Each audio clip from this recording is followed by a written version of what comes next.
Buenas noches, soy Marcos. Conocido por contar historias olvidadas sobre avistamientos de hombres lobo, me gustaría saber de qué parte del mundo me escuchan. Si eres nuevo en mi canal, dale al botón de suscribirse para ayudarme a llegar a la meta de 1000 suscriptores.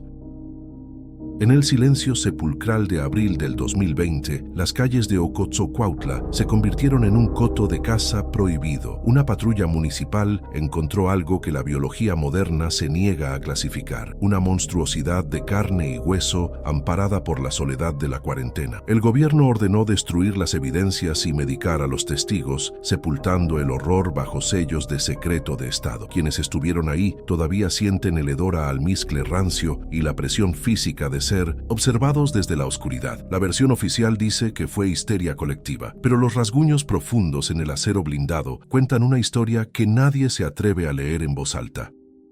Mateo observa el ventilador de techo girar perezosamente, cortando el aire denso y húmedo que se estanca dentro de su casa fortificada en Ocosocuautla. A sus 45 años, su cuerpo conserva la rigidez de la disciplina policial, pero sus ojos delatan un cansancio profundo, el agotamiento absoluto de quien ha visto el reverso brutal de la realidad. Las cicatrices en su mente son tan palpables y dolorosas como las grietas en las paredes de yeso, recordatorios constantes de que la seguridad es una ilusión frágil construida sobre mentiras. No hay televisión encendida, solo el zumbido eléctrico y el canto lejano de los grillos que suenan como una cuenta regresiva en la oscuridad. La pistola 9 mm sobre la mesa de noche no es un adorno paranoico. Es la única compañera fiel en estas vigilias donde el pasado rasguña la puerta de su memoria, exigiendo ser reconocido antes de que la noche termine de caer sobre los cerros de Chiapas. El ritual de cada anochecer es metódico y obsesivo, una coreografía de seguridad que Mateo ejecuta con la precisión de un autómata. Revisa los cerrojos de acero reforzado que él mismo instaló, probando la resistencia de cada puerta con un empujón seco y firme que reverbera en el silencio de la casa. No se trata de miedo a los ladrones comunes ni a la delincuencia que azota la región. Esas son amenazas humanas, predecibles y manejables con el Código Penal. Lo que hace que sus manos suden frío al girar la llave es la certeza de que las barreras físicas son apenas un consuelo psicológico contra lo que habita afuera. Cada ventana está sellada, cada cortina cerrada herméticamente para evitar que cualquier mirada externa penetre su refugio, convirtiendo su hogar en un búnker improvisado donde el aire se siente viciado por el temor contenido durante años. Mateo nunca fue un hombre dado a las supersticiones ni a los cuentos de camino que los viejos narran en las cantinas de Coita. Su carrera en la policía municipal se construyó sobre la base sólida de la balística, los informes forenses y los hechos comprobables que se pueden archivar en una carpeta beige. Despreciaba las leyendas de nahuales y brujos, considerándolas excusas baratas para justificar borracheras o crímenes rurales que la gente no quería explicar. Para él, el mal siempre tuvo un rostro humano y una motivación lógica, fuera dinero, pasión o venganza. Sin embargo, esa estructura mental rígida y escéptica es ahora la fuente de su mayor tormento, porque lo que sus ojos registraron aquella noche desafió cada principio de lógica que defendió durante décadas, obligándolo a cuestionar si la cordura es simplemente la capacidad de ignorar lo imposible. La memoria lo arrastra inevitablemente hacia abril de 2020, cuando el mundo entero se detuvo y el miedo se convirtió en la moneda de cambio habitual. Ocosocuautla no era la excepción. El calor sofocante de la temporada se mezclaba con una atmósfera de tensión casi eléctrica que recorría las calles desiertas. El alumbrado público bañaba el asfalto con una luz amarilla y enfermiza, creando sombras alargadas y distorsionadas que parecían cobrar vida propia en las esquinas. El silencio de aquellas noches no era paz, era una ausencia antinatural de vida, un vacío sonoro donde el ruido de un motor o el ladrido de un perro se amplificaba hasta volverse insoportable. Era un escenario de aislamiento forzado, donde las familias se atrincheraban tras sus puertas, dejando las calles libres para que algo más antiguo y hambriento reclamara su territorio ancestral. El confinamiento transformó la ciudad moderna en un escenario de cerco medieval, donde la tecnología convivía grotescamente con el instinto de supervivencia más primitivo. Se escuchaba el zumbido de los drones policiales patrullando desde el cielo, mezclado con el sonido metálico de machetes siendo afilados en los patios traseros y el murmullo de oraciones nerviosas. La gente no solo se escondía de un virus invisible, había un pánico colectivo, una histeria que flotaba en el aire aire pesado y que las autoridades intentaban sofocar con lógica sanitaria. Mateo recuerda la sensación de patrullar esas calles vacías, observando cómo las casas se convertían en fortalezas improvisadas, con muebles empujados contra las entradas y luces apagadas para no atraer atención. La civilización parecía una capa de pintura muy delgada que se estaba descarapelando rápidamente bajo el calor y el terror a lo desconocido. Dentro de la patrulla 04, el aislamiento se sentía aún más agudo, como si el vehículo fuera una cápsula de metal y vidrio navegando en un océano de oscuridad hostil. El olor a desinfectante barato impregnaba la tapicería, mezclándose con el sudor rancio de turnos dobles y la adrenalina contenida de no saber a qué se enfrentaban realmente. Mateo y su compañero apenas intercambiaban palabras, comunicándose con miradas tensas cada vez que la radio escupía estática o reportes confusos de disturbios. La soledad de la autoridad en medio del caos es una carga pesada. Debían ser los pilares del orden, pero sus instintos les gritaban que estaban tan vulnerables como cualquier civil desarmado. El parabrisas enmarcaba una realidad que se sentía ajena, como si hubieran cruzado una frontera invisible hacia una dimensión donde las reglas de la sociedad ya no aplicaban. No era solo el silencio lo que perturbaba a Mateo, sino la calidad específica de ese silencio, denso y expectante. Faltaban los sonidos habituales de la fauna nocturna. Los perros callejeros, usualmente ruidosos y territoriales, habían desaparecido o se ocultaban gimiendo bajo los coches estacionados. Los insectos parecían haber enmudecido, dejando un vacío acústico que hacía que el propio latido del corazón sonara ensordecedor en los oídos. Era la quietud de la selva, cuando un depredador ápice entra en la zona de caza, un respeto biológico impuesto por el miedo a ser devorado. Mateo, sentado en su sala años después, todavía puede sentir esa presión en el pecho, la certeza instintiva de que estaban siendo observados desde la espesura por ojos que no parpadeaban y que esperaban el momento exacto para atacar. La versión oficial hablaba de histeria colectiva, de alucinaciones provocadas por el encierro y el estrés de la pandemia, una explicación limpia y sanitaria para los medios. Mateo leyó los informes, vio cómo se archivaban las denuncias bajo etiquetas de disturbios civiles o bromas pesadas, y sintió la bilis subir por su garganta ante la negación sistemática. Sabía que el cerebro humano busca patrones lógicos para protegerse del trauma, reescribiendo los recuerdos para que encajen en una realidad aceptable. Pero su cuerpo no olvidaba. Los temblores en sus manos no eran una alucinación, ni tampoco lo eran los sudores fríos que lo despertaban gritando. La negación institucional era un muro más alto que cualquier barda, diseñado para mantener a la población dócil, mientras algo monstruoso caminaba libremente entre ellos, amparado por la incredulidad. Hace apenas unos días el frágil equilibrio de Mateo se rompió al ver a un joven vecino caminar con dificultad por la acera de enfrente. El muchacho llevaba una venda mal puesta en el brazo y cojeaba visiblemente, pero lo que heló la sangre del ex policía fue la mirada en los ojos del chico, una mezcla de terror absoluto y vergüenza, la mirada de quien ha visto algo que nadie creerá. Mateo reconoció el patrón de las heridas ocultas bajo la gasa, surcos profundos y paralelos que ninguna caída en bicicleta o pelea callejera podría causar. Fue la confirmación silenciosa de que la pesadilla no había terminado en 2020. Simplemente se había vuelto más discreta, aprendiendo a cazar en los márgenes donde la luz de la razón no llega. Ahora, mientras la noche se asienta completamente sobre Ocosocuautla, Mateo deja de luchar contra los recuerdos y permite que fluyan. El viento cambia de dirección, trayendo consigo el olor a tierra mojada y vegetación podrida desde las montañas circundantes, un aroma que despierta una alarma primitiva en su cerebro reptiliano. No hay vuelta atrás. El silencio de su casa es solo una pausa antes de la tormenta que sabe que se avecina. Saca una libreta vieja de cuero desgastado. Sus dedos rozan el papel con una mezcla de reverencia y repulsión, preparándose para documentar lo que el mundo ha decidido olvidar. Afuera, en la distancia, una rama se rompe con un chasquido seco que suena como un disparo, y Mateo sabe con fatalidad absoluta